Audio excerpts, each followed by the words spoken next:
கர்த்தருடைய பரிசுத்த நாமத்துக்கு ஸ்தோத்திரம். இந்த நாளிலும் நாம் செய்திக்கு போவதற்கு முன்பாக ஒரு பாடலை பாடி நாம் செய்திக்குள் கடந்து போகலாம். நான் நேசிக்கும் தேவன் இயேசு என்றும் ஜீவிக்கிறார், அவர் நேற்றும் என்றும் நாளை என்றும் மாறாதவர். அந்த பாடலை நாம் கரங்களை தட்டி பாடலாம்.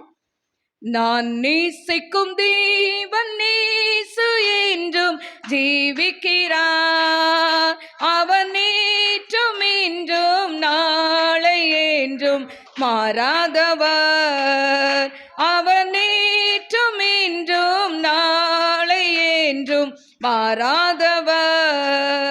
நான் பாடி மகிழ்ந்திடுவேன், என் இயேசுவை துதித்திடுவேன். நான் பாடி மகிழ்ந்திடுவேன், என் இயேசுவை துதித்திடுவேன். என் ஜீவிய காலமெல்லாம் அவர் பாதத்தில் அமர்ந்திருப்பேன். என் ஜீவிய காலமெல்லாம் அவர் பாதத்தில் அமர்ந்திருப்பேன். நான் நேசிக்கும் தேவன் இயேசு என்றும் ஜீவிக்கிறார், அவர் நேற்றும் என்றும் மாறாதவர், அவர் நேற்றும் என்றும் நாளை என்றும் மாறாதவர். கடலாம் துன்பத்தில் தவிக்கும் வேளையில் படகாய் வந்திடுவார். கடலாம் துன்பத்தில் தவிக்கும் வேளையில் படகாய் வந்திடுவார். இருள்தனிலே பகலவனாய் இயேசுவே ஒளி தருவார். இருள்தனிலே பகலவனாய் இயேசுவே ஒளி தருவார். நான் பாடி மகிழ்ந்திடுவேன், என் இயேசுவை துதித்திடுவேன். நான் பாடி மகிழ்ந்திடுவேன், என் இயேசுவை துதித்திடுவேன். என் ஜீவிய காலமெல்லாம் அவர் பாதத்தில் அமர்ந்திருப்பேன். என் ஜீவிய காலமெல்லாம்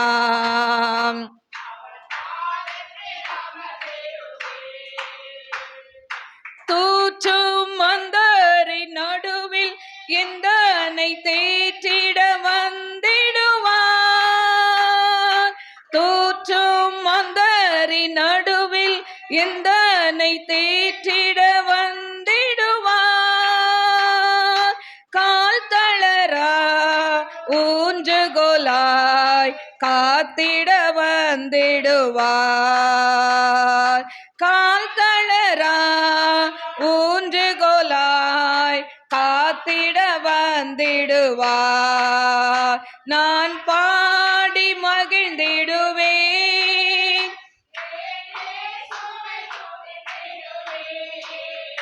நான் பாடி மகிழ்ந்திடுவேன், என் இயேசுவை துதித்திடுவேன்.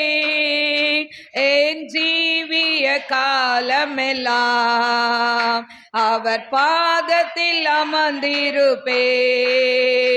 என் ஜீவிய காலமெல்லாம் அவர் பாதத்தில் அமர்ந்திருப்பேன். நீசர் என்னோடு துணையாய் ஜீவிக்க நான் இனி கலங்கிடினே. சொல்லுமாம்.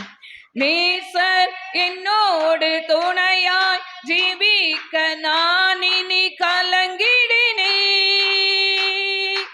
எந்தனுக்கே காவலவர் நானுடல் அவர் உயிரே. எந்தனுக்கே காவலவர் நானுடல் அவர் உயிரே. தேவன் இயேசு என்றும் ஜீவிக்கிறார், அவர் நேற்றும் என்றும் நாளை என்றும் மாறாதவர். அவன் நேற்றும் இன்றும் நாளை என்றும் மாறாதவர். கரங்களை தட்டி ஆண்டவரை மகிமைப்படுத்துவோமா? ஹல்லேலூயா, ஹல்லேலூயா. ஓ thank you மாஸ்டர். ஹல்லேலூயா.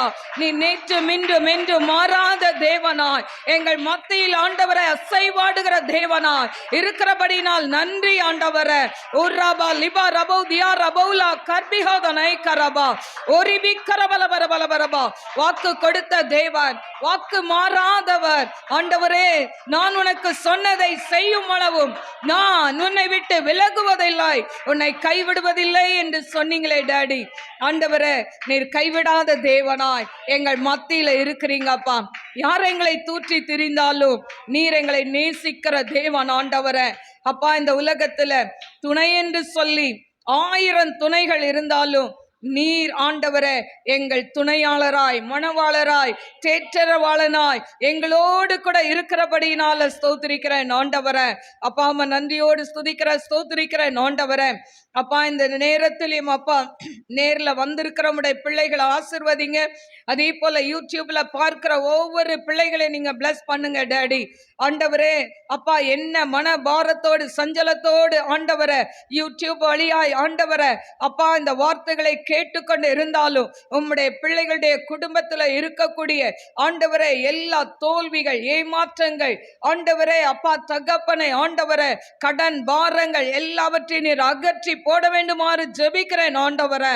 அப்பா அம்மாக்கு ஸ்தோத்திரிக்கிறேன் ஆண்டவரே. அடிமையுடைய சிலுவையில் நிலை ஆண்டவரை மறைத்து நீங்க பேசுங்க டாடி. ஒரு மனுஷியுடைய சத்தத்தை அல்ல, தேவ சத்தத்தை பிள்ளைகள் கேட்கட்டும். இயேசுவின் நாமத்தில் கேட்கிறேன் பிதாவே, ஆமென்.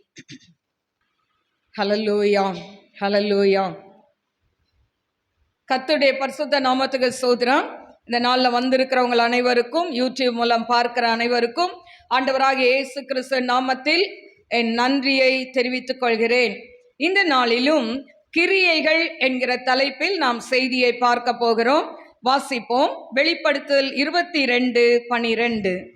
இதோ சீக்கிரமாய் வருகிறேன், அவனவனுடைய கிரியைகளின்படி அவனவனுக்கு நான் அளிக்கும் பலன் என்னோட கூட வருகிறது. இதோ சீக்கிரமாய் வருகிறேன், அவனவனுடைய கிரியைகளின்படி அவனவனுக்கு நான் அளிக்கும் பலன் என்னோட கூட வருகிறது. ஆண்டவர் சீக்கிரமாய் வருகிறேன் என்று சொல்கிறார். என கருமையான தேவ பிள்ளைகளே, 2000 ஆண்டுகளுக்கு முன்பாக தேவன் என்ன பண்ணாரு? இந்த உலகத்துல அவர் பாலகனாய் வந்தார். ஆனால் மறுபடியும் வரப்போறார். மத்திய ஆகாயத்துல தூதர்களோட எக்கால சத்தத்தோட மரித்தவர்களோட அவர் என்ன பண்ண போறாரு? வானத்தில் கடந்து வரப்போகிறார். ஒரே ஒரு எக்கால சத்தம். ஆனால் அந்த எக்கால சத்தம் யாருக்கு கேட்கும்? தேவனுடைய பிள்ளைகளுக்கு மட்டும்தான் கேட்கும். ஹல்லேலூயா. என கருமையான தேவ பிள்ளைகளே, அந்த சத்தத்தை கேட்ட அடுத்த செகண்ட் பாருங்க, அந்த நாம் மறுரூபமாய் நாம் இந்த உலகை விட்டு நாம் எல்லாரும் பறந்து கடந்து போய் விடுவோம். கருமையான தேவ பிள்ளைகளே, கிறிஸ்துவ வாழ்க்கை என்பது பஞ்சுமெத்தை அல்ல. ஆனாலும் நாம் எதற்காக ஆண்டவரை நாம் சேவிக்கிறோம், எதற்காக அவருக்குள் நிலைத்திருக்கிறோம் என்று சொன்னால், அவர் வருகையில் நாம் கடந்து போக வேண்டும். அவர் நமக்கு வைத்திருக்கிற அழிவில்லாத ஜீவ கிரீடத்தை, நித்திய வாழ்வை நாம் பெற்றுக்கொள்ள வேண்டும். அதற்காகத்தான் கிறிஸ்துவ வாழ்க்கை. ஹல்லேலூயா. என கருமையான தேவ பிள்ளைகளே, இந்த நாளிலும் கிரியை என்று சொன்னால் என்ன அப்படின்னு சொல்லி நாம் பார்க்கலாம். கிரியை என்று சொன்னால் ஆங்கிலத்தில் அதாவது டீட் அப்படின்னு சொல்லுவாங்க. அதே தமிழ்ல இந்த கிரியை என்று சொன்னால் அதாவது செயல் அல்லது செய்கை. நாம் செய்கிறோம்ல, பாரு எப்படி செய்கிறாங்க பாரு அப்படின்றோம். அந்த செயல், நாம் செய்கிற செயலை குறிக்கிறது தான் கிரியை. அதே போல பார்த்தீங்கன்னா இந்த கிரியை என்கிற வார்த்தை வேதாகமத்தில் 344 முறை வந்திருக்கிறதாக சொல்லப்பட்டிருக்கிறதை நாம் பார்க்கலாம். இன்னும் இந்த கிரியை என்று சொன்னால் என்ன அப்படின்னு சொல்லி இன்னும் நாம் விளக்கி நாம் அதாவது பார்க்க வேண்டும் என்று சொன்னால், பாருங்க, D.L. மூடி என்கிற ஒரு தேவ மனிதன் இருந்தார். அவர் ஒரு முறை அவர் கப்பல்ல பயணம் செல்லும் பொழுது கப்பல் திடீரென்று தீ பற்றி கொண்டதாம். அப்போ கூட இருந்த அவருடைய ஃப்ரெண்டுங்கெல்லாம் சொன்னாங்களாம், நாம் தனியாய் ஒரு இடத்துக்கு போய் நம்ம என்ன பண்ணலாம், ஜெபிக்கலாம், இந்த தீயெல்லாம் அணையணும், சரியாகணும்னு சொல்லி ஜெபிக்கலாம் என்று அழைத்தார்களாம். அப்பொழுது அந்த டிஎல் மூடி அவர்கள் சொன்னார்களாம், இல்ல, நாம் இவர்களோடு இணைந்து இந்த தீ அணைக்கிற இந்த காரியத்துல நம்ம உதவி செய்து கொண்டே நம்ம என்ன பண்ணலாம், ஜெபிக்கலாம் என்று சொன்னாராம். இதுதான் கிரியை. ஹல்லேலூயா. என கருமையான தேவ பிள்ளைகளே, கிரியை என்று சொன்னால் வாயில சொல்லிட்டு போறது கிடையாது, நாம் செயல்கள்ல காட்ட வேண்டும். ஹல்லேலூயா. இப்ப பாத்தீங்கன்னா ஒருத்தர் பயங்கரமா பசியா இருக்கிறாங்க, ஆனா கர்த்தர் உங்களை ஆசீர்வதிப்பார் அப்படின்னு சொல்லிட்டு நீங்க பாட்டுக்கு வந்துட்டீங்கன்னா ஆண்டவர் என்ன பண்ணுவார், ஆசீர்வதிப்பார் தான். ஆனாலும் அந்த நேரத்துக்கு ஒருவேளை அவங்க கையில என்ன இல்லாம இருக்கலாம், சாப்பிட வழி இல்லாம இருக்கலாம். ஒருவேளை அட்லீஸ்ட் ஒரு என்ன சொல்றது, ஒரு 100 ரூபாய் கூட இல்லாமல் இருக்கலாம். அந்த நேரத்துல அவங்களுடைய நிலைமையை புரிந்து அவர்கள் கேட்காமலே நாம் உதவி செய்றோம் பாத்தீங்களா, அதுதான் கிரியை. அல்லேலூயா. வெறும் விசுவாசமும் ஜெபமும் மற்றவர்களை வாழ வைக்க முடியாது. அல்லேலூயா. மற்றவர்களுக்கு நாம் உதவி செய்யும் பொழுது, ஆபத்து நேரத்துல நம்ம மற்றவர்களுக்கு உதவி செய்கிறது தான் என்னது, கிரியை. அல்லேலூயா. பாருங்க, ஒரு சின்ன கதை சொல்லி நான் செய்திக்குள் கடந்து போகிறேன். அதாவது 2 ஃப்ரெண்ட்ஸ் இருந்தாங்களாம். அவங்க ரொம்ப நல்ல திக் ஃப்ரெண்ட்ஸாக இருந்தாங்க. பார்த்தீங்கன்னா ஒரு 18 வயது வாலிபர்கள். இப்படி இருக்கிற இந்த நாட்களில் ஒரு நாள் அவங்க பீச்சுக்கு போனாங்களாம். போகும்போது அதில் பார்த்தீங்கன்னா, அதாவது ராஜு ரவி என்கிற 2 பிள்ளைங்க போனாங்களாம். இதில் ராஜு என்கிறவன் கிறிஸ்தவன், அவனோட அவங்க அப்பாவும் கடந்து போனார்களாம். இவங்க 3 பேரும் போய் பீச்சில் இருந்துட்டு இவங்க சொல்கிறாங்களாம், நீங்கள் இங்கே இருங்கப்பா, நாங்கள் போய் என்ன பண்ணுறோம், கொஞ்ச நேரம் தண்ணியில் ஆடிட்டு வரோம் அப்படின்னு சொல்கிறாங்களாம். அப்பா என்ன பண்ணுவார், அட்வைஸ் பண்ணி பார்த்து போங்க, ரொம்ப தூரம் போயிடாதீங்க எல்லாம் சொல்லி அனுப்புனாங்களாம். ஆனால் இப்படி போன பிறகு பார்த்தீங்கன்னா இவங்க விளையாடிக்கிட்டே அப்படியே கொஞ்சம் தூரம் உள்ள லாங்காக போயிட்டாங்க. இப்படி போகும்போது ஒரு அலை அடித்த உடனே அந்த அலையில் 2 பேருமே அடித்து கொண்டு போகப்பட்டார்களாம். இவருக்கு நீச்சல் தெரிந்ததுனால இவர் உடனே அந்த கடல்ல குதித்து இவர் கொஞ்ச தூரம் போறதுக்குள்ள ஒரு பெரிய அலை வந்து, அதாவது இவருடைய மகன் அந்த பக்கமா பேக்கா போயிட்டாரு. ஆனா வேற அவனுடைய ஃப்ரெண்டு அந்த அலையில் அடிக்கப்பட்டு இவர் இருந்த இடத்துக்கு வந்த உடனே அவர் பார்க்கிறாரு, தூரத்துல அவங்க மகன் தண்ணியில தத்தளித்து கொண்டு இருக்கிறான். கரங்களை உயர்த்தி காப்பாத்துங்கன்னு அவன் கூப்பிடுறான், அதையும் பார்க்கறாரு. ஆனா இந்த பையன் அருகில் இருக்கிற அவன் ஃப்ரெண்டையும் பார்க்கறாரு. யோசிக்கிறார் சற்று நேரம், அவனை போய் பிடிக்கிறதுக்குள்ள இவன் போயிடுவான். அதனால அருகில் இருந்த அவன் ஃப்ரெண்டை காப்பாத்தி கரைக்கு கொண்டு வரார். கரைக்கு கொண்டு வரும்போது உடைந்த உள்ளத்தோடு தன் மகனை அந்த இழந்த அந்த தவிப்போடு அந்த தகப்பன் வந்து அந்த கரையில் அவனை கொண்டு வந்து நிறுத்துகிறாராம். உடனே அவன் கேட்குறானா, அங்கிள் ஏன் என் ஃப்ரெண்டை காப்பாற்றலை, ஏன் உங்கள் மகனை காப்பாற்றலை, என்னைய காப்பாற்றுனீங்களே அப்படின்னு சொல்லி அவன் அழுது கொண்டே கேட்கும்போது அவர் சொன்னாராம், கருமையான, அதாவது அவங்க அப்பா சொன்ன காரியம் என்னன்னா, அவங்கிட்ட சொன்னது, இல்லைப்பா, என் பையன் காப்பாற்ற முடியாத ஒரு தூரத்துக்கு போயிருக்கான், ஆனால் என் அருகில் வந்த ஒன்றை விட்டுட்டு அவனை போய் காப்பாற்றினா ஒரு வேளை காப்பாற்றி இருக்கலாம், ஆனால் ஒன்றை நான் இழந்து போயிடுவேன். ஆனால் வேதம் சொல்கிறது தன்னை போல பிறனை நேசி அப்படின்னு சொல்லி, அதனால தான் நான் உன்னை காப்பாற்றி கொண்டு வந்துட்டேன். என் பையன் இல்லை, எனக்கு வருத்தம் தான், ஆனாலும் பரவாயில்ல, நான் உன்னை காப்பாற்றி கொண்டு வந்துட்டேன்.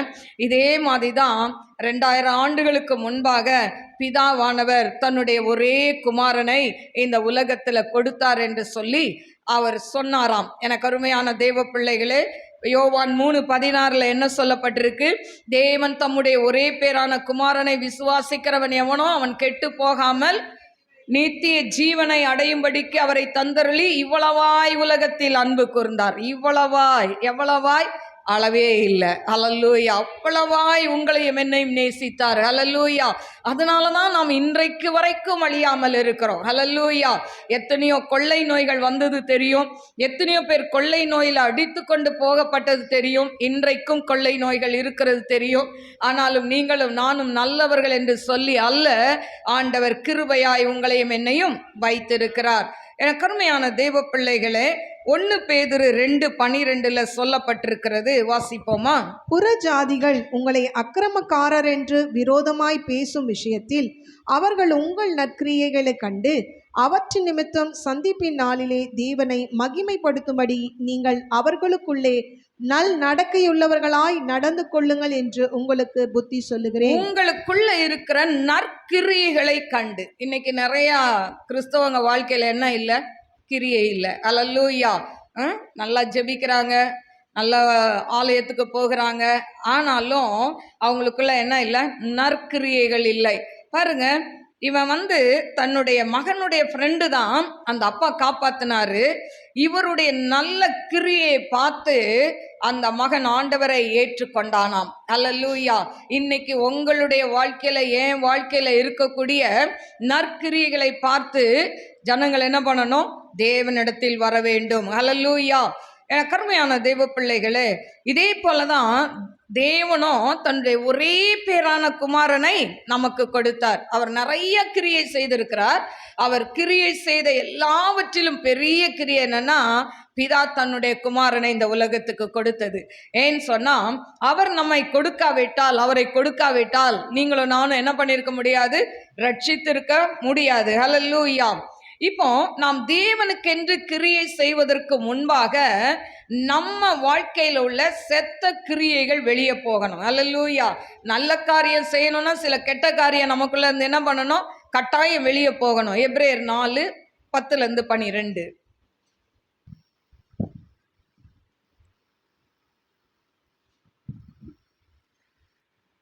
ஏனெனில் அவருடைய இளைப்பாறுதலில் பிரவேசித்தவன் தேவன் தம்முடைய கிரியைகளை முடித்து ஓய்ந்தது போல தானும் தன் கிரியைகளை முடித்து ஓய்ந்திருப்பான். ஆகையால் அந்த திருஷ்டாந்தத்தின்படி ஒருவனாகிலும் கீழ்ப்படியாமையினாலே விழுந்து போகாதபடிக்கு நாம் இந்த இளைப்பாறுதலில் பிரவேசிக்க ஜாக்கிரதையாய் இருக்க கடவோம். தேவனுடைய வார்த்தையானது ஜீவனும் வல்லமையும் உள்ளதாயும் இருபுறமும் கருக்குள்ள எந்த பட்டயத்திலும் கருக்கானதாயும் ஆத்துமாவையும் ஆவியையும் கணுக்கனையும் ஊனையும் பிரிக்கத்தக்கதாக உருவ குத்துகிறதாயும் இருதயத்தின் நினைவுகளையும் யோசனைகளையும் வகையறுக்கிறதாயும் இருக்கிறது. இப்போ இதுல சொல்லப்பட்டபடி இதுல பாத்தீங்கன்னா, ஆண்டவர் கிரியை செய்து ஓய்ந்தது போல நம்மளும் கிரியை செய்ய வேண்டும் என்பதை இதுல சொல்லப்பட்டிருக்கு. அடுத்தது பாத்தீங்கன்னா, கீழ்ப்படியாமை என்னும் செத்த கிரியை. அப்போ இன்னைக்கு வேதத்துல தேவன் என்ன பண்றார்? நிறைய கட்டளைகளை கொடுத்திருக்கிறார். ஆண்டவர் நமக்கு அதாவது 10 கட்டளையை கொடுத்திருக்கிறார், இன்னும் அநேக காரியங்களை கொடுத்திருக்கிறார். எல்லாவற்றுக்கும் நாம் கீழ்ப்படுகிறோமா?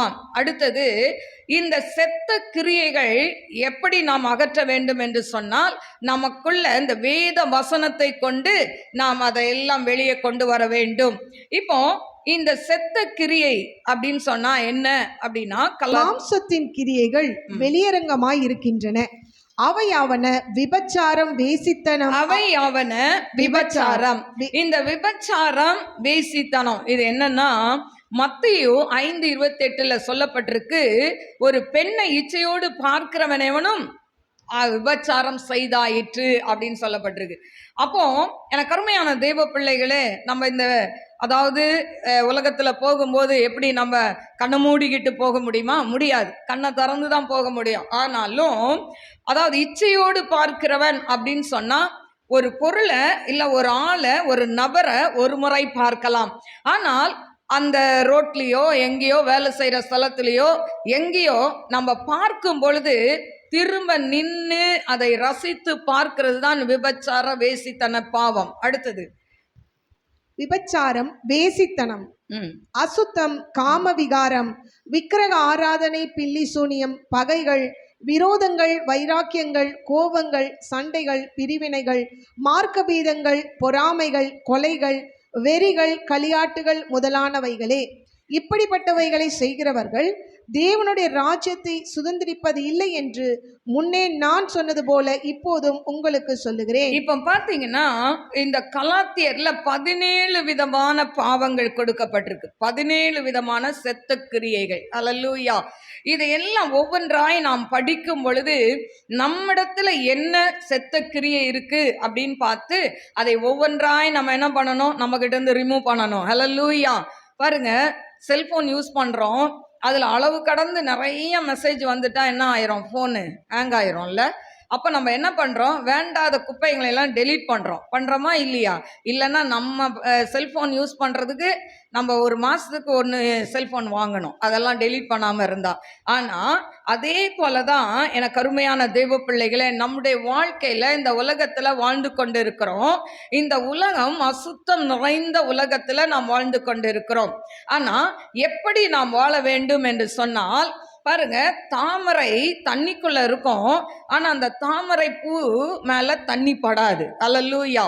அதே போல மீன், அதாவது கடல்ல இருக்கும், கடல் உப்பு நீர் தான், ஆனா அந்த மீனுக்கு நம்ம குழம்புக்கு உப்பு போட்டு தான் சமைக்கிறோம், அந்த மீனுக்குள்ள உப்பு கிடையாது. ஹல்லேலூயா. இதே போலதான் இந்த உலகத்துல, அசுத்தமான உலகத்துல வாழ்ந்து கொண்டிருக்கிற நாம் இந்த உலகத்துல இருந்தாலும் நாம் வேறு பிரிக்கப்பட்டவர்களாய் வாழ வேண்டும். ஹல்லேலூயா. அதைத்தான் கர்த்தர் விரும்புகிறார். ஹல்லேலூயா.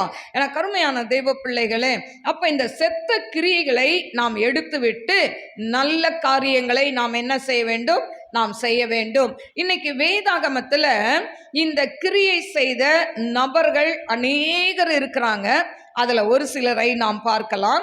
எபிரேயர் 11:7. விசுவாசத்தினாலே நோவா தற்காலத்திலே காணாதவைகளை குறித்து தேவ எச்சரிப்பை பெற்று பயபக்தி உள்ளவனாகி தன் குடும்பத்தை ரட்சிப்பதற்கு பேழையை உண்டு பண்ணினான். அதனாலே அவன் உலகம் ஆக்கினிக்குள்ளானதென்று தீர்த்து விசுவாசத்தினால் உண்டாகும் நீதிக்கு சுதந்திரவாளியானான். பாருங்க, நோவா ஆண்டவர் என்ன பண்றாரு, அவனை அழைக்கிறார். விசுவாசத்தினாலே நோவா தற்காலத்திலே காணாதவைகளை குறித்து தேவ எச்சரிப்பு பெற்று பயபக்தி உள்ளவனாகி தன் குடும்பத்தை ரட்சிப்பதற்கு பேழையை உண்டு பண்ணினான். அப்போ பாருங்க, அவன் ஒரு நல்ல காரியத்தை செய்கிறான். அவனை குறித்து ஆதியாகமம் 6ஆம் அதிகாரம் 6ஆம் வசனத்துல என்ன சொல்லப்பட்டிருக்கு பாருங்க. ஆதியாகமம் 6:6. தாம் பூமியிலே மனுஷனை உண்டாக்கினதற்காக கர்த்தர் மனஸ்தாபப்பட்டார், அது அவர் இருதயத்துக்கு விசனமாய் இருந்தது. அப்பொழுது கர்த்தர், நான் சிருஷ்டித்த மனுஷனை பூமியின் மேல் வைக்காமல் மனுஷனை முதற்கொண்டு மிருகங்கள், ஊரு பிராணிகள், ஆகாயத்து பறவைகள் பரியந்தமும் உண்டாயிருக்கிறவைகளை நிக்கிரகம் பண்ணுவேன், நான் அவர்களை உண்டாக்கினது எனக்கு மனஸ்தாபமாய் இருக்கிறது என்றார். நோவாவுக்கோ கர்த்தருடைய கண்களில் கிருபை கிடைத்தது. நோவாவுக்கும் கர்த்தருடைய கண்களில் கிருபை கிடைத்தது. ஹல்லேலூயா. பாருங்க, அந்த நாட்கள்ல வாழ்ந்த ஜனங்கள் ஆண்டவருக்கு பிரியமில்லாமல் இருந்தார்கள், ஆண்டவருக்கு பிரியமில்லாத காரியங்களை செய்தார்கள். ஆனால் நோவாவுக்கு என்னவா, கர்த்தருடைய கண்களில் கிருபை கிடைத்தது என்று சொல்லப்பட்டிருக்கு. அது மட்டுமல்ல, நோவா தன் காலத்தில் இருந்தவர்களுக்குள்ளே நீதிமானும் உத்தமனுமாயிருந்தான். நோவா தேவனோடே சஞ்சரித்து கொண்டிருந்தான். எனக்கு அருமையான தேவ பிள்ளைகளே, அவன் உத்தமனாய் நீதிமானாய் இருந்தது மட்டுமல்ல, அவன் யாரோட சஞ்சரித்து கொண்டிருந்தான், தேவனோடு சஞ்சரித்து கொண்டிருந்தான். அப்ப தேவனோடு சஞ்சரித்து கொண்டிருக்கிறது என்ன அப்படின்னு சொன்னா, அப்ப நோவாக்கு குடும்பம் இல்லையா, குடும்பம்லாம் இருந்தது இல்ல. அப்போ தேவனோடு சஞ்சரிக்கிறது அப்படின்னு சொன்னா, தேவனோடு நம்முடைய சிந்தைகள் அவருடைய காரியங்கள்ல நாம் லயித்து இருப்பது தான். ஹல்லேலூயா. கருமையான தேவ பிள்ளைகளை, ஏன் சொன்னா, நம்முடைய சிந்தைகள் தேவனோடு ஒருமித்து என்ன பண்ணணும், அவரோடு இணைந்து இருக்கும் பொழுது ஆண்டவர் நம்மோடு கூட அவர் இடைப்படுவார், நம்மளோடு கூட பேசுவார். அவர் பேசுகிற தேவன். ஹல்லேலூயா. பேசுவாரா பேச மாட்டாரா? கட்டாயம் பேசுவார். ஹல்லேலூயா. அவர் எல்லாரோட கூட பேசுறார், நம்ம தான் அவர் பேசுறத கேட்க மாட்டோம். ஹல்லேலூயா. இப்ப பாருங்க, அவன் தேவனோடு சஞ்சரித்து கொண்டிருந்தான். அவனுக்கு 3 பிள்ளைங்க இருந்தாங்க, சேம், காம், யாபேத். அது மட்டும் இல்லை, மருமகள் இருந்தாங்க, ஒரு ஒய்ஃபும் இருந்தாங்க. ஆனால் இதன் மத்தியில் அவன் தேவனோடு சஞ்சரித்து கொண்டிருந்தான். அப்படின்னா என்ன அர்த்தம்? குடும்பத்தை கவனிக்காம, பிள்ளைகளை கவனிக்காம, மனைவியை கவனிக்காம அப்படியே தேவனோடு இருக்கல. முதலாவது பார்த்தீங்கன்னா, குடும்பம் தான் முதல் முக்கியம். ஹல்லேலூயா. ஃபர்ஸ்ட் என்ன பண்ணணும், குடும்பத்தை சரியாக நடத்தணும். அதாவது பெண்களாகிய நீங்க உங்க கணவனுக்கு செய்ய வேண்டிய காரியங்களை சரியா இருக்கணும். ஹல்லேலூயா. பெண்கள் எத்தனை மணிக்கு எழும்பணும்? அட்லீஸ்ட் ஒரு 5 மணி 6 மணிக்கு எழும்பணும். ஆனால் நம்ம எத்தனை மணிக்கு எழும்புறோம் கொஞ்சம் யோசித்து பாருங்க. ஹல்லேலூயா. அப்போ அதிகாலையில எழும்பணும். நீ எத்தனை மணி வேணா தூங்கு. அல்லேலூயா. சிலர் சொல்லுவாங்க, நாங்க படுக்க லேட் ஆகுது, அதனால நாங்க என்ன பண்ணுவோம், 9 மணிக்கு தான் எழும்புவோம். அப்படி எழும்பலாமா? எழும்பக்கூடாதுல்ல.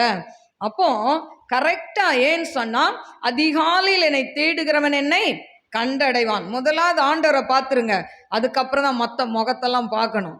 அதனால அப்படியே கண்ணை மூடிக்கிட்டே போய் எங்கன்னா குட்டி சோரில் முட்டிக்காதீங்க. அல்லேலூயா. அதனால கண்ணை திறந்துட்டே பாருங்க. சிலர் நினைப்பாங்க, ஐயோ கண்ணை திறந்தா நம்ம வீட்டுக்காரர் தானே பக்கத்தில் இருப்பார், இல்லைன்னா நம்ம மனைவி பக்கத்தில் இருப்பாள், இவங்களையெல்லாம் பார்க்காம எப்படி ஆண்டவரை பார்க்குறது? இல்லை, கண்ணை திறந்து மேலே அப்படி பார்த்துட்டிங்கன்னா அவரை பார்த்துட்டிங்கன்னு அர்த்தம். அல்லேலூயா. எனக்கு ஒத்தாசை வரும் பர்வதங்களுக்கு நேராய் என் கண்களை ஏறெடுப்பேன் என்று தாவீது சொல்கிறார். இப்போ ஒத்தாசை எங்கே வரும்? மேலே இருந்து வரும். அல்லேலூயா.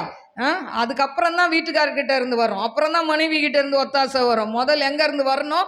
மேல இருந்து வரணும். அந்த மேல இருந்து வர்றதுக்கு என்ன செய்யணும்? காலையில எழுந்து ஜெபிக்கணும். பெண்கள் என்ன பண்ணணும்? கட்டாயம் ஜெபிக்கணும். இன்னைக்கு கையை தூக்க சொன்னேன்னு வச்சுக்கோங்க, பாதி கை இருக்காதுன்னு எனக்கு தெரியும். அல்லேலூயா. அதனால நான் கை தூக்க சொல்ல மாட்டேன், ஏன்னா பாவம் செய்யாது இருக்கணும்ல, அதனால தூக்க சொல்ல மாட்டேன். அல்லேலூயா. அதனால இனிமேல் நாளையிலிருந்து என்ன செய்ய போறீங்க? காலையில எழுந்து ஜெபிங்க. கொஞ்ச நேரம் நல்ல முகத்தை கழுவி, தூக்கம் வருதா அப்படி இப்படி நடந்துக்கிட்டு என்ன பண்ணுங்க, ஆண்டவர் நல்லா 2 பாட்டை பாடுங்க, ஜெபம் பண்ணுங்க. இப்படிலாம் பண்ணீங்கன்னா தான் குடும்ப ஆசீர்வாதமாக இருக்கும். அல்லேலூயா. அதுதான் தேவனோடு சஞ்சரிக்கிறது. இப்போ இவன் நோவா தேவனோடு சஞ்சரித்து கொண்டு இருக்கும்போது ஆண்டவர் அவனை தெரிந்து கொண்டு அவனுக்கு ஆண்டவர் என்ன பண்றாரு? அவனோட பேசுறாரு. என்ன பேசுறாரு? 6:22மா, 6:13. அப்பொழுது தேவன் நோவாவை நோக்கி, மாம்சமான யாவரின் முடிவும் எனக்கு முன்பாக வந்தது, அவர்களாலே பூமி கொடுமையினால் நிறைந்தது, நான் அவர்களை பூமியோடு கூட அழித்து போடுவேன்.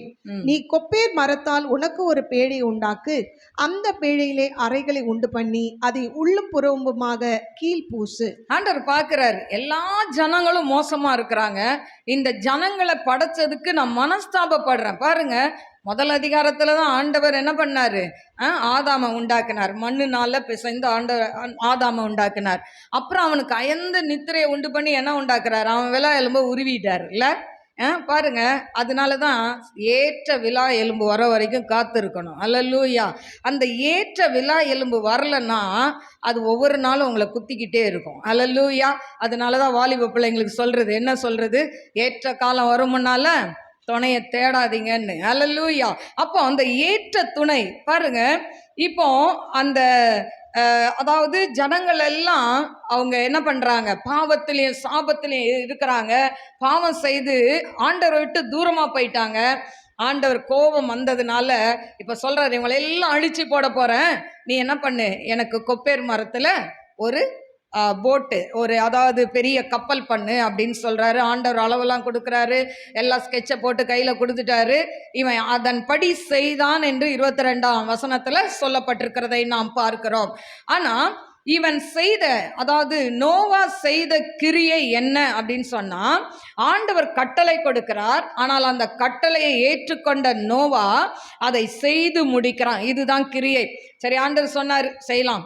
இன்னைக்கு கூட நீங்க நினைப்பீங்க, இவங்களுக்கு வேலை இல்லை, வயசாகி போச்சு, சொல்லுவாங்க காலையில் எழுந்து ஜெபம் பண்ண சொல்லி, அப்படின்னு நீங்கள் நினைப்பீங்க. அப்படி இல்லை. என் பிள்ளைங்க சின்ன வயசில் இருக்கும்போதே நான் காலையில் எழும்புகிற பழக்கம் இருக்குது, இன்ன வரைக்கும் இருக்குது. அல்லேலூயா. அதனால அந்த காலையில் எழுந்து ஜெபிக்கிற ஒரு ஜெபம் ரொம்ப பீஸ்ஃபுல்லாக இருக்கும் உங்களுக்கு, செய்து பாருங்க. ஆனால் இப்போ ஆண்டவர் என்ன பண்ணுறாரு இந்த இடத்துல? இவன் சொன்னதுக்கு கீழ்ப்படிஞ்சு என்ன பண்ணிட்டான்? நல்லா போட்டு கட்டிட்டான். அதே மாதிரி இன்னைக்கு நீங்கள் சொன்னதுக்கு கீழ்ப்படிஞ்சு நாளையிலேருந்து எத்தனை பேர் ஜெபிப்பீங்க? நல்ல ஒரு அல்லேலூயா சொல்லுங்க பார்ப்போம். நிறைய கையை காணோம். சரி, ஓகே. நிறைய கையை காணோம், ஏன்னா கை தூக்கினா செய்யணும்ல. பாதி பேர் மனசாட்சி வித்துட்டு கை தூக்கிட்டீங்க. சரி, ஓகே. ஏன்னா கருமையான தேவ பிள்ளைகளே, இப்போ பார்த்தீங்கன்னா இந்த போட்டெல்லாம் செய்து முடித்தான். இதுதான் அவன் கிரியை. 2வது போட்டு கட்டும்போது பார்த்தீங்கன்னா எல்லாரும் அவனை கிண்டல் பண்ணுறாங்க. இந்த நோவாக்கு என்ன ஆயிடுச்சு? நட்டு கலந்துருச்சு அப்படி எல்லாம் சொல்லி ஏளனமாக பேசுகிறாங்க. ஆனால் நோவா என்ன பண்ணல? மனம் தளரவே இல்லை. அவர் சொல்கிறாரு, ஆண்டவர் கட்ட சொன்னார், 40 நாள் மழை வரும் சொல்லிகிட்டே இருக்கிறார், எவனுமே கேட்கல. ஆனால் போட்டை கட்டி முடிச்சிட்டாரு. அல்லேலூயா. எனக்கு அருமையான தேவ பிள்ளைகளே, இப்படி அவர் கட்டி முடிச்ச பிறகு ஆண்டவர் சொல்றாரு, அதுல ஊரும் பிராணி மிருகங்கள் பறவைகள் எல்லாம் ஜோடி ஜோடியா உள்ள சேர்த்திருப்பான்னு சொல்றாரு. அதே மாதிரி எல்லாத்தையும் அவன் என்ன பண்றான், செய்யறான். எல்லாரும் ஏன் இந்த நோவாவை கேலி பண்ணாங்க அப்படின்னு சொன்னா, அந்த நாட்கள்ல மழையே இல்லை, மழை பெய்யாத ஒரு நாட்கள். மழைனா என்னன்னே ஜனங்களுக்கு தெரியாது. அதனால எல்லாம் மழை வரப்போகுதுன்னு இவனுக்கு பைத்தியம் முடிச்சிருச்சு அப்படின்னு சொல்லி இவனை கேலி செய்தார்கள். ஆனா பாருங்க, அதுக்கு இப்படி இருக்கும்போது ஆண்டவர் என்ன பண்ணிட்டாரு, எல்லாரையும் உள்ள அனுப்ப சொல்லிட்டாரு. லாஸ்டா யார் போனா அப்படின்னு சொன்னா, ஆதியாகமம் 6ஆம் அதிகாரம் 7:13. அன்றைய தினமே நோவாவும் நோவாவின் குமாரராகிய சேமும் காமும் யாபேத்தும் அவர்களுடனே கூட நோவாவின் மனைவியும் அவன் குமாரரின் 3 மனைவிகளும் பேழைக்குள் பிரவேசித்தார்கள்.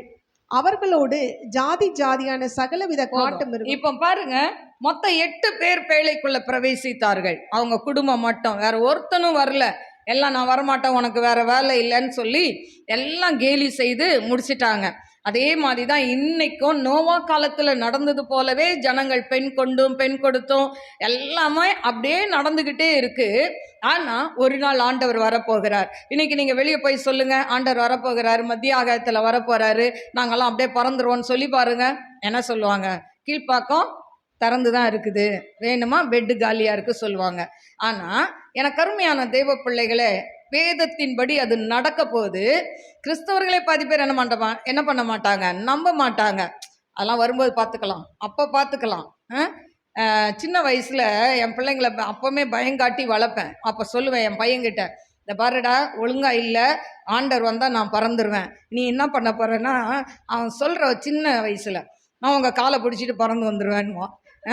அப்படி பறக்க முடியுமா? முடியாது. எனக்கு அருமையான தெய்வ பிள்ளைகளே, அதனால் நம்ம அவனவன் எப்படி இருக்கணும், அதாவது ஆண்டருக்குள்ள இருக்கணும். அதான் அவனவனுடைய கிரியையின்படி அவனவனுக்கு நான் அளிக்கும் பலன் என்னோட கூட வருகிறது. அப்போ நம்ம ஆண்டவருக்குள்ள இருந்தாதான் அந்த ட்ரம்பட் ஊதின உடனே, எக்கால சத்தம் கேட்ட உடனே ஒரு கண்ணை இமைக்கிற ஒரு இமை பொழுதுல நம்மெல்லாம் மறுரூபமாயிரும். ஹல்லேலூயா. அந்த நாளுக்காக நம்மலாம் என்ன பண்ணணும், ஆயத்தமாக வேண்டும். ஹல்லேலூயா. இப்போ பார்த்தீங்கன்னா இவங்க மட்டும் வந்துட்டாங்க. ஆண்டவர் பார்த்தாரு, இதுங்கெல்லாம் வணங்கா கழுத்துள்ள ஜனங்கள்னு அவர் என்ன பண்ணிட்டாரு, பேழையை அவர் சாவி போட்டு பூட்டி எடுத்துட்டாரு. ஹல்லேலூயா. ஏன்னு சொன்னால் நோவா இறக்க குணப்பட்டு கதவை திறந்து விட்டுறக்கூடாது, இவங்களுக்கெல்லாம் செய்யவே கூடாதுன்னு ஆண்டவர் பூட்டி எடுத்துட்டார். அவர் அடைச்சதை யாராலையும் திறக்க முடியாது, அவர் திறந்ததை யாராலையும் அடைக்கவும் முடியாது. ஹல்லேலூயா. இப்போ பூட்டின உடனே எல்லாம் இப்போ தண்ணி மழை பெய்யுது, போட்டு மிதக்க ஆரம்பிச்சோன்னா நோவான்னு கூப்பிடுறாங்க. நோவாக்கு கேட்குமா? கேட்காது. எனக்கு அருமையான தெய்வ பிள்ளைகளே, எல்லாம் உலகம் ஃபுல்லாக அழிக்கப்பட்டது, நோவாவுடைய குடும்பம் மட்டும் காக்கப்பட்டது. ஹல்லேலூயா. ஏன் தெரியுமா? நோவாவின் கீழ்ப்படிதல். ஆண்டவர் சொன்னபடி போட்டை செஞ்சான், அந்த பெரிய கப்பலை செஞ்சான். ஏன் ஆண்டவரே, மழை தான் பெய்யலையே, மழை எங்கே பெய்யும், நாங்கள் மழையை பார்க்கலையே ஆண்டர்கிட்ட கொஸ்டின் கேட்டானா? நம்பாமல் இருந்தானா? இல்லை, அவன் கீழ்ப்படிஞ்சான், கிரியை செய்தான். அதாவது செய்கை, கிரியைனா என்னன்னு சொன்ன செய்கை செயல். அப்போ கிரியை செய்தான். இது ரெண்டும் சேர்ந்தது தான் விசுவாசம். இந்த விசுவாசம் அவனுக்குள்ள இருந்ததுனால அவனுடைய வாழ்க்கையில் ஆண்டவர் வெற்றியை கொடுத்தார், ஜெயத்தை கொடுத்தார். ரெண்டாவது ஒரு நபரை நாம் பார்ப்போம், ஆபிரகாம்.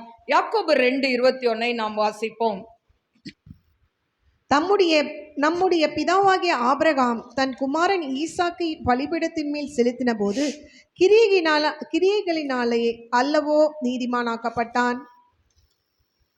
பாருங்க, கிரியைகளினால நீதிமானாக்கப்பட்டான் என்று சொல்லப்பட்டிருக்கு. இந்த ஆபிரகாம் செய்த கிரியை என்ன? ஆதியாம் 22:1-3. இந்த காரியங்கள் நடந்த பின்பு தேவன் ஆபிரகாமை சோதித்தார். எப்படியெனில், அவர் அவனை நோக்கி ஆபிரகாமே என்றார். அவன் இதோ அடியேன் என்றான். அப்பொழுது அவர் உன் புத்திரனும் உன் ஏகசுதனும் நேசகுமாரனுமாகிய ஈசாக்கை நீ இப்பொழுது அழைத்துக்கொண்டு மோரியா தேசத்துக்கு போய் நான் உனக்கு குறிக்கும் மலைகள் ஒன்றின் மேல் அவனை தகன பலியிடு என்றார். ஆபிரகாம் அதிகாலையில் எழுந்து தன் கழுதையின் மேல் சேணம் கட்டி தன் வேலைக்காரரில் 2 பேரையும் தன் குமாரன் ஈசாக்கையும் கூட்டிக் கொண்டு தகன பலிக்கு கட்டைகளையும் பிளந்து கொண்டு தேவன் தனக்கு குறித்த இடத்திற்கு புறப்பட்டு போனான். பாருங்க, இந்த இடத்துல அதுல யாக்கோபு 2:21 என்ன சொல்லப்பட்டிருக்கு? கிரியைகளினால நீதிமான் ஆக்கப்பட்டான் என்று சொல்லி. அப்போ அந்த ஆபிரகாம் செய்த கிரியை என்ன? அவன் ஆண்டவர் சொல்றாரு, உன் மகனை என்ன பண்ணு, உன் புத்திரன் உன் ஏகசுதன் என்று பார்க்காம நீ போய் மோரியா மலை மேல பலி செலுத்துன்னு சொன்னார். செலுத்துன்னு சொன்ன உடனே பாருங்க, இந்த காரியங்கள் முடிந்த பின் எந்த காரியம், இதுக்கு முந்தின சாப்டர்ல என்ன காரியம் நடந்ததுன்னா, இந்த ஈசாக்குக்கு அவன் பெரியவனான உடனே அவனுக்கு ஒரு விருந்து பண்ணி, அந்த காலத்துலலாம் பார்த்தீங்கன்னா பிள்ளைங்களுக்கு கொஞ்ச நாள் கழித்து ஒரு பெரிய விருந்து, பெரிய ஃபங்க்ஷன் பண்ணுவாங்க. அதில் அந்த விருந்தெல்லாம் பண்ணி அந்த காரியெல்லாம் முடிஞ்ச பிறகு அதுக்கப்புறமா அவன் கூட இருந்த ஆகார ஆண்டவர் போ சொல்லி, அதாவது சாராள் வெளியே துரத்த சொல்கிறா. அப்புறம் ஆண்டவர் சொல்கிறாரு, சாராள் சொன்ன மாதிரியே செய், அவன் மனைவி பேச்சை கேளுன்றார். ஏன்னா ஃபஸ்ட்டு அவன் என்ன பண்ணலை, ஆண்டவர் சொன்னதை கேட்கல. ஆண்டவர் சொல்றாரு, நான் உனக்கு வானத்தின் நட்சத்திரங்களை போல, கடற்கரை மணலை போல, பூமியின் தூளை போல சந்ததி பெருகொன்றாரு. அதையெல்லாம் அவன் விசுவாசிக்காம சாராய் சொன்ன ஆகாரை மணந்து கொண்டான். அப்போ அந்த இடத்துல ஆபிரகாம் அந்த ஒரே இடத்துல என்ன பண்ணிட்டாரு, தவறிட்டாரு. அப்போ இப்படி அந்த ஆகாரை மணந்து கொண்டதினால் வந்தவன் தான் இஸ்மவேல். இப்போ இந்த இஸ்மவேல் அந்த இவனுக்கு அதாவது ஈசாக்குக்கு விருந்து கொண்டாடும் பொழுது கேலி செய்கிறான். உடனே கோபம் வருது சாராளுக்கு, இந்த அதாவது அடிமை பெண்ண வீட்டை விட்டு துரத்து அப்படின்ட்டான். இப்போ இது ஆபிரகாமுக்கு வசனமா இருந்தாலும் இவர் என்ன பண்றாரு, ஆண்டவர் சொல்றாரு, ஏப்பா உன் மனைவி பேச்சை கேள், முதல் கேட்டல இப்பவும் கேளுனாரு. இப்போ சொன்ன உடனே இப்போ அவளுக்கு வேண்டிய ஒரு துருத்தி தண்ணீரும் கொஞ்சம் இதுவும் கொடுத்து அனுப்பி விட்டுட்டார். இதெல்லாம் முடிஞ்ச பிறகு ஆண்டவர் சொல்றாரு, உன் பையனை என்ன பண்ணு, பலி செலுத்துன்றார். இப்போ செலுத்துன்னு சொன்ன உடனே இவன் இப்போ மனைவி கிட்ட போய் ஆலோசனை கேட்கல, நேரா என்ன பண்றான், கழுதையை வைத்து கொண்டு 2 வேலைக்காரனை கூட்டிக் கொண்டு சேணம் வைத்து இவன் அந்த மோரியா மலைக்கு போகிறான். அந்த மலைக்கு போகும்போது ஒரு குறிப்பிட்ட இடம் வந்தோடனே வேலைக்காரர்கள் அங்கே நிறுத்தி வைத்து விட்டு அவன் சொல்றான், நீ இங்கே இரு, நாங்கள் அவ்விடம் வரைக்கும் போய் அதாவது தொழுது கொண்டு திரும்பி வருவோம் என்று சொல்கிறான். அல்லேலூயா. வருவேன்னு சொல்லலை, வருவோம் அப்படின்னா என்ன அர்த்தம், ஆண்டவர் இவனை பலி செலுத்த சொல்றாரு, இவன் சொல்றான் நாங்க வருவோம் என்று சொல்றான். அப்போ இந்த ஆபிரகாமுக்குள்ள என்ன இருந்தது, ஒரு விசுவாசம் இருந்தது. எப்படியாவது எங்க ஆண்டவர் என்ன பண்ணுவார், இவனை காப்பாத்திடுவாரு அப்படின்னு நம்பிக்கையோட அவன் சொல்லிட்டு போறான். போகும்போது பையன் கேட்குறான், அப்பா தகன பலிக்கு கட்டை இருக்கு, நெருப்பு இது இருக்கு, ஆட்டுக்குட்டி எங்க? அப்போ அந்த அப்பாவுக்கு மனசு எப்படி இருந்திருக்கும்ல, உடஞ்சிருக்கும்ல. அவர் சொல்றாரு, ஆண்டவர் பார்த்துக்குவாருப்பா. ஆனால் எனக்கு அருமையான தேவ பிள்ளைகளை இதெல்லாம் சொல்லிட்டு இப்போ அவன் என்ன கிரியை செய்தான் அப்படின்னு சொன்னால் 9ஆம் வசனம், தேவன் அவனுக்கு சொல்லி இருந்த இடத்துக்கு வந்தார்கள். அங்கே ஆபிரகாம் ஒரு பலிபீடத்தை உண்டாக்கி கட்டைகளை அடுக்கி தன் குமாரனாகி ஈசாக்கை கட்டி அந்த பலிபீடத்தில் அடுக்கிய கட்டைகளின் மேல் அவனை கிடத்தினான். பாருங்க, ஒரு பலிபீடத்தை கட்டி அந்த பலிபீடத்தில் என்ன பண்றான், இவனை கைய காலை கட்டி அவனை பலி செலுத்த படுக்க வைக்கிறான். ஆனா ஈசாக்கு பார்த்தீங்கன்னா அவன் அவங்க அப்பாவை எதுக்கலை, ஓடலை, இல்லைன்னா அவங்க அப்பாவை அடிக்கலை, அவன் கீழ்ப்படுகிறான். இப்போ இப்படி வச்சிட்ட பிறகு பாருங்க, இதுதான் கிரியை. மனசு எவ்வளோ வேதனையாக இருக்கும்ல, ஐயோ என் பிள்ளைய பலி செலுத்த போகிறேன். ஆனால் அதையெல்லாம் மறந்து அவன் என்ன பண்ணுறான், அதில் படுக்க வச்சு அவன் கத்திய ஓங்குற வரைக்கும் ஆண்டவர் அமைதலாக இருக்கிறார். அல்லேலூயா. சில நேரம் உங்கள் வாழ்க்கையிலும் என் வாழ்க்கையிலும் சில பிரச்சனைகள் தலைக்கு மேலே போய்கிட்டு இருக்கோம். ஆனால் ஆண்டவர் என்ன சொல்லுவார், அமைதலாக இருப்பார். நமக்கு அப்போ அந்த நேரம் என்ன வரும், கோபம் வரும்ல. என்ன ஆண்டவரே, என்ன பைபிளில் இல்லை. சில பேர் என்ன சொல்லுவாங்க, உங்களுக்கு கண்ணு இருக்கா, என்ன இருக்குது, நான் அழுகுறேனே நீங்கள் பார்க்க மாட்டீங்களே அப்படின்லாம் டைலாக்லாம் ஆண்டர்கிட்ட அடிப்போம். அல்லேலூயா. ஆனால் அவர் காண்கின்ற தேவன். அல்லேலூயா. கர்த்தருடைய கண்கள் பூமி எங்கும் உலாவி கொண்டு இருக்கு. நமக்கு ஒரு பிரச்சனை வந்துட்டா நமக்கு என்ன பண்ணணும், உடனே தீர்வு வேணும். அந்த தீர்வு கிடைக்காது. சில நேரம் ரொம்ப அமைதலாக இருப்பார். ரொம்ப ரொம்ப அமைதலா இருப்பார். ஏன் வாழ்க்கையில அப்படி இருக்கிறார்? சில காரியெல்லாம் நம்ம மனசுல நினைச்சா கூட உடனே அடுத்து நடந்துரும். அதுக்கு ஒரு நீண்ட ஜெபம் கூட வேண்டாம். நினைச்சேன்னா போதும், அந்த காரியம் அப்படியே நடக்கும். சிலது முட்டி மோதி ஃபாஸ்டிங் போட்டாலும் அதுக்கு பதிலே வராது, ஆன்சர் வரவே வராது.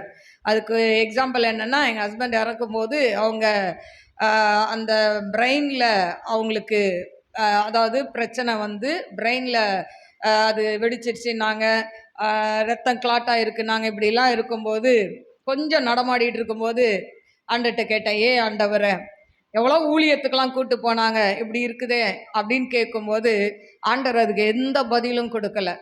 எந்த பதிலும் கொடுக்கல. லாஸ்ட் வரைக்கும் பதில் கொடுக்கல. நானும் நிறைய அழுதுலாம் கேட்டேன் ஆண்டவர்கிட்ட, கொடுக்கவே இல்லை.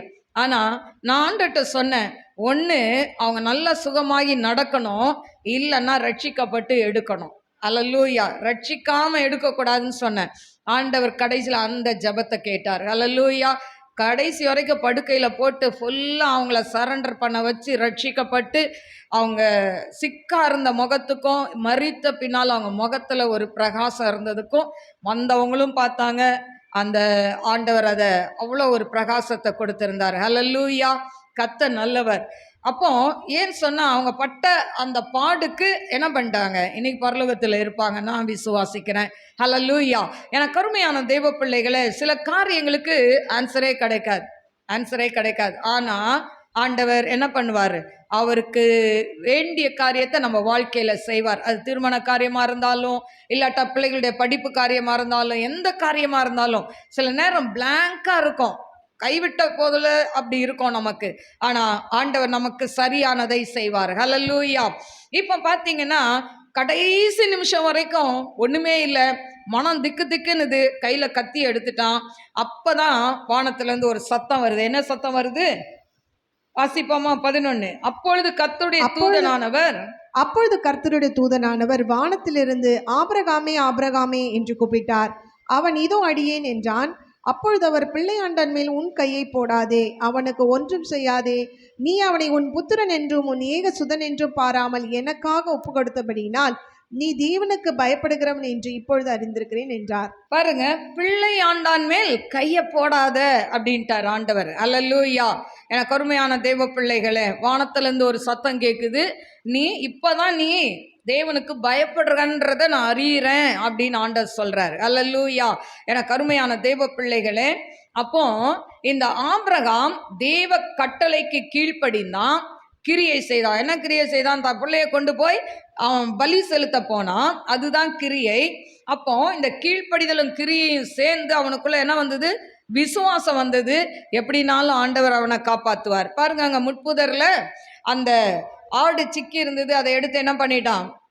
அதாவது அங்க பலியிட்டான் என்று சொல்லப்பட்டிருக்கு. அது மட்டும் இல்லை, இவன் இப்படி கீழ்ப்படிந்ததுனாலையும் கிரியை செய்ததுனாலையும் அவனுக்கு கிடைத்த கிஃப்ட் என்னன்னா 16:18 நீ உன் புத்திரன் என்றும் உன் ஏக சுதன் என்றும் பாராமல் அவனை ஒப்பு கொடுத்து இந்த காரியத்தை செய்தபடியால் நான் உன்னை ஆசீர்வதிக்கவே ஆசீர்வதித்து உன் சந்ததியை வானத்து நட்சத்திரங்களை போலவும் கடற்கரை மணலை போலவும் பெருக பண்ணுவேன் என்றும் உன் சந்ததியார் தங்கள் சத்துருக்களின் வாசல்களிலே சுதந்திரித்துக் கொள்வார்கள் என்றும் நீ என் சொல்லுக்கு கீழ்ப்படிந்தபடியினால் உன் சந்ததிக்குள் பூமியில் உள்ள சகல ஜாதிகளும் ஆசீர்வதிக்கப்படும் என்றும் என் பேரில் ஆணையிட்டேன் என்று கர்த்தர் சொல்கிறார் என்றார். பாருங்க, சந்ததியை கர்த்தர் ஆசீர்வதிக்கிறார். அல்லேலூயா. ஒரே ஒரு கீழ்ப்படிதல், அவன் செய்த கிரியை, அந்த காரியத்தினால அவன் பின் சந்ததி, நம்மளாம் யாரு? ஆபிரகாமின் சந்ததின்னு சொல்லிக்கிறோம்ல. அப்போ நான் அந்த சந்ததியை தேவன் ஆசீர்வதிக்கிறதை பார்க்கிறோம். இன்னொரு நபர் ராகாப். யாக்கோபு 2:25.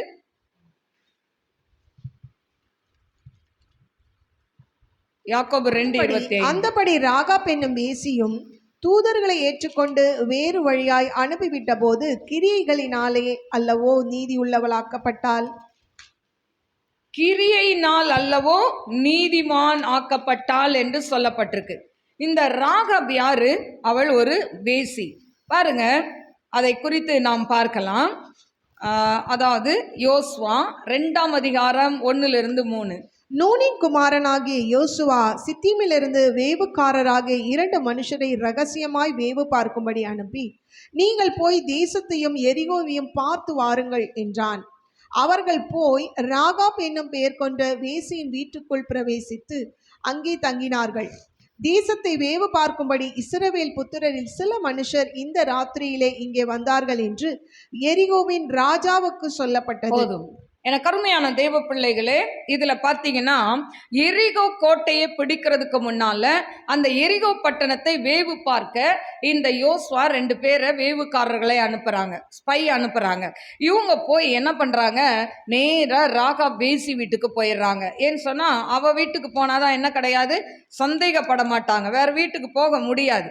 இப்போ இந்த ராகா பேசி கிட்ட போகும்போது அவ இவங்களை, அதாவது யார் என்று சொல்றாங்க. சொன்ன உடனே இப்போ ராஜாக்கு இந்த செய்தி போன உடனே ராகா பேசி வீட்டுக்கு அனுப்புறாங்க. உடனே இவன் என்ன பண்றா, இவங்களை 2 பேரையும் மறைச்சு வச்சிடறா. எப்படி மறைக்கிறான்னா 6வது வசனத்துல அவள் அவர்களை வீட்டின் மேல் ஏற பண்ணி வீட்டின் மேல் பரப்பப்பட்ட சணல் தட்டைக்குள்ளே மறைத்து வைத்திருந்தாள். மறைச்சி வச்சுட்டு வந்தவங்களுக்கு சொல்றா, இங்கதான் வந்தாங்க, ஆனா எங்க போனாங்கன்னு தெரியாது. அவங்க இருட்டோட என்ன பண்ணிட்டாங்க, அதாவது சாயங்கால நேரத்துல அந்த இருட்டும் பொழுது அவங்க போயிட்டாங்க அப்படின்னு சொல்லி அனுப்பிடுறா. ஆனா வீட்டுல மேல ஒளிச்சு வச்சிருக்கிறா. ஒளிச்சு வச்சுட்டு ஏன் அவங்கள மறைத்து வைத்தாள் என்று சொன்னால் 11ஆம் வசனம். கேள்விப்பட்ட போது எங்கள் இருதயம் கரைந்து போயிற்று, உங்களாலே எல்லாருடைய தைரியமும் அற்று போயிற்று. உங்கள் தேவனாகிய கர்த்தரே உயர வானத்திலும் கீழே பூமியிலும் தேவனானவர். இப்ப இவன் என்ன சொல்றா, இவ ஒரு வேசி, ஆனா சொல்றா கேள்விப்பட்ட போது எங்கள் இருதயம் கரைந்து போயிற்று. எதை கேள்விப்பட்டாங்க, இந்த அதாவது இஸ்ரவேல் ஜனங்கள் எகிப்தில் செய்த அற்புதங்களையும் எகிப்திலிருந்து வரும்போது செங்கடல் பிரிந்ததையும் இதையெல்லாம் நாங்கள் கேள்விப்பட்டோம். உங்களை நினைச்சா எங்களுக்கு பயமா இருக்கு, எங்க எரிகோ பட்டணமே கலங்கி இருக்கு அப்படின்னு சொல்லி உங்கள் தேவன் தான் உண்மையான தேவன் என்று ஒரு ராகா பேசி சொல்கிறதை நாம் பார்க்கிறோம். இப்படி சொன்ன உடனே இவங்க என்ன சொல்றாங்க, நீ எங்களை காட்டி கொடுக்காட்டா, இவ சொல்றா எங்களையும் என் தகப்பன் வீட்டையும் நீ எங்களை கொல்லக்கூடாது, நான் உன்னை மறைச்சி வச்சல அப்படின்னு சொல்லும்போது இவன் சொல்றான், நாங்கள் எங்களை காட்டி கொடுக்காட்டா நாங்கள் திரும்பி வரும் பொழுது நாங்கள் என்ன பண்ணுவோம், உன்னையும் உன் குடும்பத்தில் இருக்கிறவங்களையும் காப்பாற்றுவோன்னு சொன்ன உடனே இவங்க 2 பேரையும் அதாவது நூலில், அதாவது ஒரு இதில் கட்டி, சிகப்பு கயிறுனால கட்டி ஜன்னல் வழியாக இறக்கி விட்டாள் என்று வேதம் சொல்கிறது. இப்படி இறக்கி விட்டோன்னு அவங்க சொல்கிறாங்க, நாங்கள் வர வரைக்கும் இந்த சிகப்பு நூல் அப்படியே நீ தொங்க விடு, இந்த சிகப்பு நூல் தொங்குறத பார்த்தா நாங்கள் என்ன பண்ணுவோம், உங்கள் வீட்டை வரைக்கும் பாதுகாப்போம், மற்ற எரிகோலாம் நாங்கள் தகர்த்துருவோம்னு சொல்கிறாங்க. இப்படி சொன்ன உடனே இந்த ராகா பேசி கீழ்ப்படுகிறா, அந்த கயிறு தொங்கிட்டு இருக்கு. இவங்க எரிகோ கோட்டையை தகர்த்த பிறகு பார்த்தீங்கன்னா இந்த ராகா வீட்டை என்ன பண்ணிடுறாங்க, அவங்க பாதுகாத்து கொள்கிறதை நாம் பார்க்கிறோம். யோசுவா தேசத்தை வேவு பார்த்த 2 புருஷனை நோக்கி, நீங்கள் அந்த வேசியின் வீட்டிலே போய் நீங்கள் அவளுக்கு ஆணையிட்டபடி அந்த ஸ்திரீயையும் அவளுக்கு உண்டான யாவையும் அங்கே இருந்து வெளியே கொண்டு வாருங்கள் என்றான். அப்பொழுது வேவுக்காரரான அந்த வாலிபர் உள்ளே போய் ராகாபையும் அவள் தகப்பனையும் அவள் தாயையும் சகோதரர்களையும் அவளுக்குள்ள யாவையும் அவள் குடும்பத்தார் அனைவரையும் வெளியே அழைத்து கொண்டு வந்து அவர்களை இஸ்ரவேல் பாளையத்துக்கு புறம்பே இருக்கும்படி பண்ணினார்கள். பாருங்க, அவங்களை காப்பாத்தினதை நாம் பார்க்கிறோம். ஏன் இந்த ராகா பேசியுடைய அந்த வீடு காக்கப்பட்டதுன்னா அவள் செய்த கிரியை என்ன, நல்ல காரியம் என்ன செய்தா, வேவு பார்க்க வந்தவங்கள மறைத்து வைத்தாள். அல்லேலூயா. அதனால அவள் செய்த நற்கிரியை நிமித்தம் அவளுடைய, அதாவது அந்த எரிகோ பட்டணமே ஆண்டவர் என்ன பண்ணாரு, எல்லாத்தையும் அழிச்சு போடு, ஒன்று கூட அங்கிருந்து எடுத்துட்டு வரக்கூடாது அப்படின்னு சொன்னார். சாபத்தீடா இருந்த எதையும் நீங்க எடுக்கக்கூடாது, அந்த அளவுக்கு அதை தரைமட்டாய் ஆக்க சொன்ன ஆண்டவர் இந்த ராகாபை மட்டும் காப்பாற்றினார். ஏன், அவன் நல்ல காரியம் நற்கிரியை செய்ததுனால. இன்னைக்கு நீங்களும் நானும் என்ன பண்ணணும், ஜனங்கள் மத்தியில நற்கிரியை செய்கிறவர்களாக இருக்கணும். நல்ல காரியத்தை செய்தாதான் உங்களை பார்த்து நீங்க கூப்பிடாமலே நீங்க எந்த சர்ச்சுக்கு போறீங்க, நாங்க அங்க வரோன்னு சொல்லுவாங்க. அல்லேலூயா. நம்ம செய்யற வேண்டாத காரியங்களை பார்க்கும்போது இவங்கெல்லாம் கிறிஸ்தவர்களா அப்படின்னு என்ன பண்ணுவாங்க, ஆண்டவருடைய நாமம் தூஷிக்கப்படும். ஹல்லேலூயா. இன்னைக்கு சர்ச்சுக்கு வரேன்னு சொல்லி ஒரு நல்லா ட்ரிங்க்ஸ் பண்றவங்களா இருந்தா, அப்போ பக்கத்துல இருக்கவங்க பார்க்குறவங்க என்ன சொல்லுவாங்க, இவங்கெல்லாம் எதுக்கு பைபிளை தூக்கிட்டு போறாங்க பாரு, சண்டே ஆனா பைபிளை தூக்கிட்டு போறாங்க, அதுக்கப்புறம் பார்த்தா தண்ணி பாட்டிலோட சுத்துறான் அப்படின்னு சொல்லுவாங்க. ஹல்லேலூயா. அதே மாதிரி பெண்களா இருந்தாலும் அப்படிதான். எனக்கு அருமையான தேவ பிள்ளைகளே, அதனால நற்காரியங்களை நாம் மற்றவர்களுக்கு செய்து நம்ம சுவிசேஷத்தை என்ன பண்ணணும், ஜனங்களுக்கு அறிவிக்க வேண்டும். ஹல்லேலூயா. அடுத்தது பார்த்தீங்கன்னா, இன்னும் கடைசி ஒன்றை சொல்லி நான் முடிக்க விரும்புகிறேன். தானியேல், எபிரேயர் 11:33-34. விசுவாசத்தினாலே அவர்கள் ராஜ்யங்களை ஜெயித்தார்கள், நீதியை நடப்பித்தார்கள், வாக்குத்தத்தங்களை பெற்றார்கள், சிங்கங்களின் வாய்களை அடைத்தார்கள்.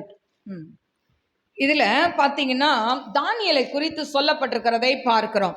எனக்கு அருமையான தேவ பிள்ளைகளே, இப்போ தானியேல் செய்த கிரியை என்ன அப்படின்னு சொன்னா, தானியேல் 1:8, தானியேல் ராஜாவின் போஜனத்தினாலும் அவர் பானம் பண்ணும் திராட்சை ரசத்தினாலும் தன்னை தீட்டுப்படுத்தல் ஆகாது என்று தன் இருதயத்தில் தீர்மானம் பண்ணி கொண்டு தன்னை தீட்டுப்படுத்தாதபடி பிரதானிகளின் தலைவனிடத்தில் வேண்டிக் கொண்டான்.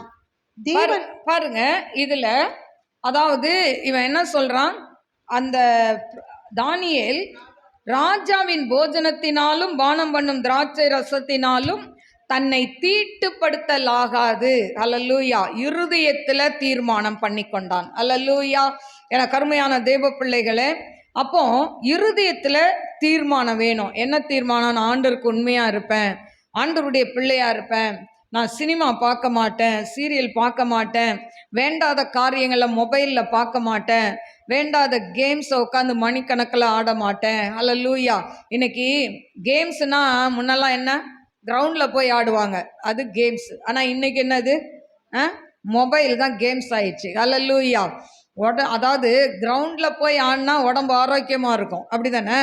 ஆனால் மொபைலில் ஆடினா என்ன ஆகும், என்னென்னவோ சொல்கிறாங்க, கண் இதுவாயிரும், மூளை ஸ்பாயில் ஆயிரும், என்னென்னவோ சொல்கிறாங்க. ஆனால் இன்னைக்கு சின்ன பிள்ளைகள்லேருந்து பெரியவங்க வரைக்கும் தூங்குனா எழுந்தா யார் முகத்தில் முழிப்போம்? நான் சொன்ன முதல்ல எங்கே முழிக்கணும்னு. ஆனால் நம்ம யார் முகத்தில் முழிப்போம்? மொபைல் முகத்தில் தான் முழிப்போம். அல்லேலூயா. அதே மாதிரி படுக்கும்போது யார் முகத்தில் முழிச்சிட்டு படுப்போம்? அந்த மொபைலை பார்த்துட்டு தான் படுப்போம். என்ன தான் ஒய்ஃப் இருந்தாலும், என்ன தான் ஹஸ்பண்ட் இருந்தாலும், பிள்ளைகள் இருந்தாலும், அந்த மொபைலை பார்த்துக்கிட்டே அப்படியே மெய்மறந்து தூங்குறவங்கலாம் இருக்கிறாங்க. அல்லேலூயா. எனக்கு அருமையான தேவ பிள்ளைகளே, அப்போ இவன் இருதயத்தில் தீர்மானம் பண்ணுறான், ராஜா போஜனத்தை சாப்பிட மாட்டேன். ஏன் ராஜா போஜனம் அவ்வளோ மோசமா? இல்லை, அந்த ராஜா அந்த கடவுளுக்கு விக்கிரகங்களுக்கு படைத்த பிறகுதான் அவனே சாப்பிடுவான். அதனால அந்த ஒரு காரியத்தை அவன் அவாய்ட் பண்ணா, எனக்கு ராஜ போஜனம் வேணாம். பிரதானி கண்களில் தயவு கிடைக்கும்படியாய் கேட்டான். ஆண்டவர் தயவு கிடைக்க வச்சாரு. அவன் சொல்றான், 10 நாள் எங்களுக்கு வெறும் மரக்கறி கொடு போதும், அவங்க முகத்தையும் பார் அப்படின்னு சொல்லி சேலஞ்ச் பண்றாங்க. இப்ப 10 நாள் தானியேலுக்கும் அவனோட கூட இருந்த அதாவது சாத்ராக், மேஷாக், ஆபேத்நேகோ 4 பேருக்கும் வெறும் மரக்கறி, அப்படின்னா வெறும் காய் பருப்பு இதை மாதிரி கொடுக்குறாங்க. இதை மாதிரி சாப்பிட்டு இவங்க 10 நாளும் என்ன பண்ணுறாங்க, நல்லா ஜெபிக்கிறாங்க. 10வது நாள் இவங்க முகத்தையும் அவங்க முகத்தையும் பார்த்தா, இங்கே தானியேல் முகமும் கூட இருந்தவங்க முகமும் களை உள்ளதாயும் புஷ்டி உள்ளதாயும் இருந்ததாம். அல்லேலூயா. காரணம் என்ன? ஜெபம். அல்லேலூயா. எனக்கு அருமையான தேவ பிள்ளைகளை, உலகத்தில் நிறைய பேருக்கு கருப்பாக இருந்தால் கொஞ்சம் கஷ்டம் இல்லை? ஆனால் வேதம் சொல்கிறது கருப்பாக இருந்தாலும் அழகாக இருக்கிறேன், பைபிளில் இருக்குது இல்லை? ஆனால் கருப்பாக இருந்தாலும் பரவாயில்ல, வெள்ளையாக இருந்தாலும் பரவாயில்ல, நம்ம முகம் எப்போ புஷ்டியாக இருக்கும்னா, நீ தேவ சமூகத்தில் மணிக்கணக்கில் ஜெபிக்கும் போது உன் முகத்தில் என்ன இருக்கும்? ஒரு புஷ்டியும் இருக்கும், ஒரு பிரகாசம் இருக்கும். உன்னை பார்க்கும்போதே சொல்லுவாங்க, இவர்கள் ஆண்டவருடைய பிள்ளைகள் என்று சொல்லி. ஹல்லேலூயா. எனக்கு அருமையான தேவ பிள்ளைகளே, இப்போ அதை மாதிரி இவங்க வைத்து பார்த்தீங்கன்னா எத்தனை வருஷம் இவங்களுக்கு இந்த மரக்கறி கொடுக்கப்பட்டது? அனிதா சொல்லக்கூடாது. எத்தனை வருஷம் மரக்கறி கொடுக்கப்பட்டது சொல்லுங்க பாப்போம். எத்தனை வருஷம் கொடுக்கப்பட்டது? நம்ம ரொம்ப நாள் பைபிள் வாசிக்கிறோம்ல, தானியேல் கதையை. எத்தனை வருஷம் மரக்கறி கொடுக்கப்பட்டது பாருங்க. எனக்கு அருமையான தெய்வ பிள்ளைகளே, அதாவது இந்த தானியேல் 1ஆம் அதிகாரம் 3ஆம் வசனம் வாசிமா. 5ஆம் வசனம். ராஜா தான் உண்ணும் போஜனத்திலேயும் போஜனத்தினாலேயும் தான் குடிக்கும் திராட்சை ரசத்திலேயும் தினம் ஒரு பங்கை அவர்களுக்கு நியமித்து அவர்களை 3 வருஷம் வளர்க்கவும் அதன் முடிவிலே அவர்கள் ராஜாவுக்கு முன்பாக நிற்கும்படி செய்யவும் கட்டளையிட்டான். 3 வருஷம் ராஜாவுடைய போஜனத்தை கொடுத்து வளர்க்குறான் ஒரு பக்கம். இவங்க தெரியாம மரக்கறியை சாப்பிட்டு வளர்றாங்க. ஆனா கடைசியில எல்லாரையும் கூப்பிட்டு கேள்வி கேட்கும்போது என்ன ஆகுதான்? 17ஆம் வசனம், இந்த 4 வாலிபருக்கும் தேவன் சகல எழுத்திலும் ஞானத்திலும் அறிவையும் சாமர்த்தியத்தையும் கொடுத்தார். தானியேலை சகல தரிசனங்களையும் சொப்பனங்களையும் அறியத்தக்க அறிவுள்ளவனாக்கினார். இப்ப ராஜா கிட்ட கொண்டு போகும்போது என்ன ஆச்சு? 20ஆம் வசனம், ஞானத்துக்கும் புத்திக்கும் அடுத்த எந்த விஷயத்தில் ராஜா அவர்களை கேட்டு விசாரித்தானோ அதிலே தன் ராஜ்யம் எங்கும் உள்ள சகல சாஸ்திரிகளிலும் ஜோஷியரிலும் அவர்களை 10 மடங்கு சமர்த்தராக கண்டான். எப்படி 10 மடங்கு ஞானத்தை ஆண்டவர் கொடுத்தார். ஹல்லேலூயா. அப்போ இந்த உலகத்துல நமக்கு அழகு இல்லைன்னு நினைக்கலாம், படிப்பு இல்லைன்னு நினைக்கலாம். ஆனா எது இல்லைனாலும் தேவ சமூகத்துல நீ விழுந்து கடந்து ஜெபிக்கும் பொழுது ஆண்டவர் நிறைவாய் உங்களை ஆசீர்வதிக்க வல்லவராய் இருக்கிறார். ஹல்லேலூயா. தானியேல் செய்த கிரியை என்ன? தன் இருதயத்தில் தீர்மானம் பண்ணினான், ராஜா போஜனத்தை சாப்பிட மாட்டேன் அப்படின்னு. இன்னைக்கும் நம்ம அதாவது ஆண்டவர் சமூகத்துல சில காரியங்களை தீர்மானங்களை எடுங்க. நான் இதுவரைக்கும் இப்படி இருந்தேன், இனிமே இருக்க மாட்டேன். ஆண்டவரே, இனிமே நான் உம்முடைய பிள்ளையா மாறுவேன், உமக்கு என்னை அர்ப்பணிக்கிறேன் அப்படின்னு சொல்லி நாம் ஆண்டவருக்கு என்ன பண்ணலாம்? ஒரு பொருத்தனை பண்ணலாம், அர்ப்பணிக்கலாம். சரி, இப்போ இதனால இவனுடைய காரியம் எப்படி இருந்ததாம்? 28ஆம் வசனமா, 6:28. தரியுவின் ராஜ்யபாரம் காலத்திலும் பெர்ஷியனாகிய கோரேசுடைய ராஜ்யபார காலத்திலும் தானியேலின் காரியம் ஜெயமாய் இருந்தது. ஹல்லேலூயா. அப்போ இவன் இப்படி கீழ்ப்படிஞ்சதுனால அவன் காரியம் ஜெயமாய் இருந்ததை நம்ம பார்க்கிறோம். வாசிப்போம். யாக்கோபு 2:15-16.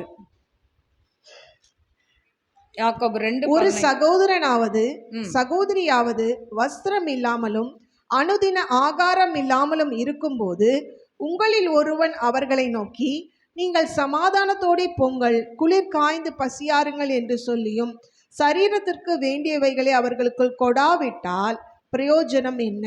இதுதான் கிரியை. இப்போ இவங்க என்ன பண்றாங்க? வஸ்திரம் இல்லாம இருக்கிறாங்க, ஆகாரம் இல்லாம இருக்கிறாங்க. ஆனா ஜெபம் பண்ணிட்டு நீங்க சமாதானத்தோட போங்க அப்படின்னு சொன்னா அவங்களுடைய பசி ஆறுமா, குளிர இதுவாகுமா? அப்போ அவங்க நம்ம ஜெபிக்கிறது மட்டும் இல்லை, அவங்களுடைய தேவைகளுக்கு நாம் என்ன பண்ணணும்? உதவி செய்யணும். இதுதான் கிரியை. இப்போ அடுத்தது 17ஆம் வசனம், இல்ல 2:26.